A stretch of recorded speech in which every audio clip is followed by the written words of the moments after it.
Salutations friends, welcome back to my channel. Today's video I'm going to be reviewing Tuberoza from the house of Nishane. If you'd like to know what I think about this fragrance, then keep watching. For transparency purposes, this was not sent to me to review. This was, I think, a swap years ago, years and years ago. And this is a fragrance that I love. I was very excited for, a fragrance I was planning on purchasing, but when I had the opportunity to swap, I definitely took up that opportunity.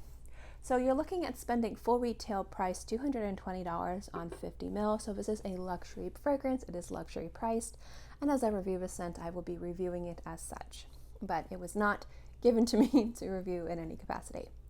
Now, what I like about Tuberoza has to do with the fact that it's a more modern take on a very dated composition, which is a lot of white flowers and musks and woods. And a lot of people have very real feelings about those types of white floral fragrances. The flowers are too suffocating, they're headache inducing, the musk is too sharp, and they smelled it at like family reunions and running errands with family, and just it's usually considered not the most pleasant composition when people are remembering scents of their childhood.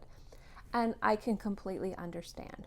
I myself love white florals and I enjoy very not mature but dated compositions, but I can see where people are just like, no.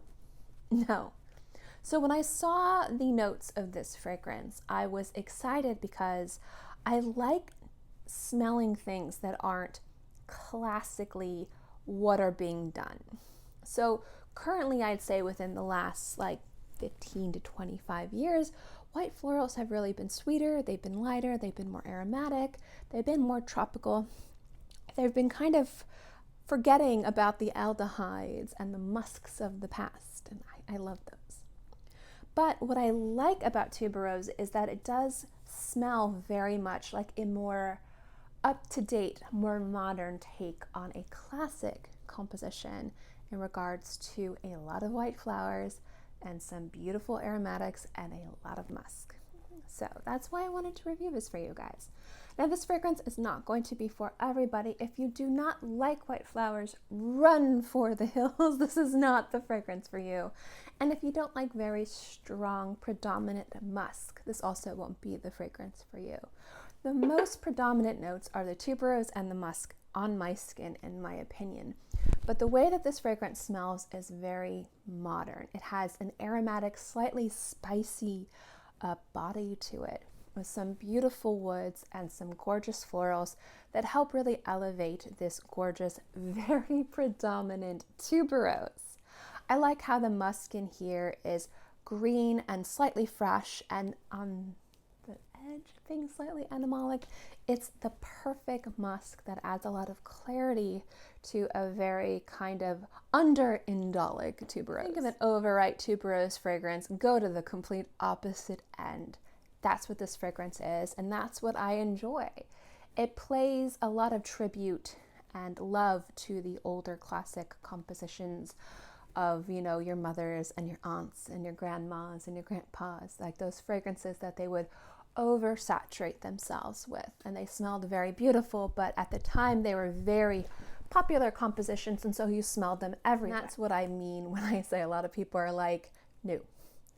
And scent memories and expectations with smells and how people feel about certain notes and compositions, a lot of it can play on how they grew up around those scents. If they were stuck in a car with no AC and their mom would drown themselves in fragrances like Shalimar, Chanel No. 5, and they would be stuck in a car with no AC in the middle of summer with heavy perfumes, I can understand people not wanting to wear those fragrances. It doesn't mean that those fragrances are unbeautiful. It just means that people don't have good relationships with those types of scents. And for a lot of people, musky white florals have that same connotation. So when I'm telling you that this is a musky white floral, I'm telling you this is a musky white floral, but it doesn't smell dated. It smells more modern. And I think that a lot of that has to do with the sandalwood and the vetiver. It kind of tames the musk a little bit. It doesn't make it so sharp. It kind of adds this kind of woody, slightly aromatic green freshness to the base, which works really well to help kind of cultivate this beautiful, very pure, very dominant tuberose note. That's awesome. This tuberose, these white florals, they're not sweet. Now, Ylang can be sweet, tuberose can be sweet, jasmine can be sweet, orange blossom can be sweet, but these smell more green, more fresh, slightly spicy.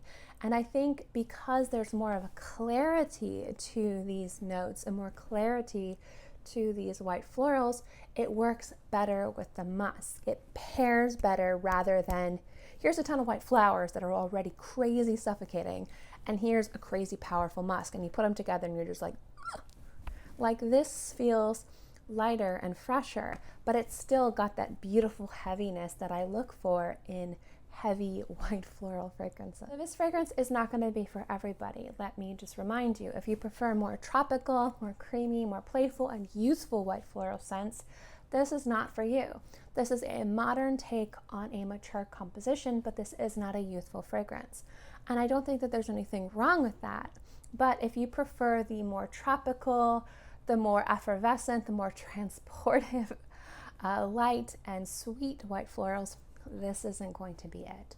But if you enjoy a little bit more of a complexity to your white flowers, if you like musks, fresh, spicy fragrances, and you want to experiment with some beautiful white flowers, this is a fantastic fragrance. I think one of the most successful takes on very heavy white flowers and some very just beautiful, substantial, musky aromatic bases. I think it removes a lot of the headache-inducing just muddiness that a lot of these older compositions can have. Adds a more modern brightness to it, and that's something that I really greatly enjoy.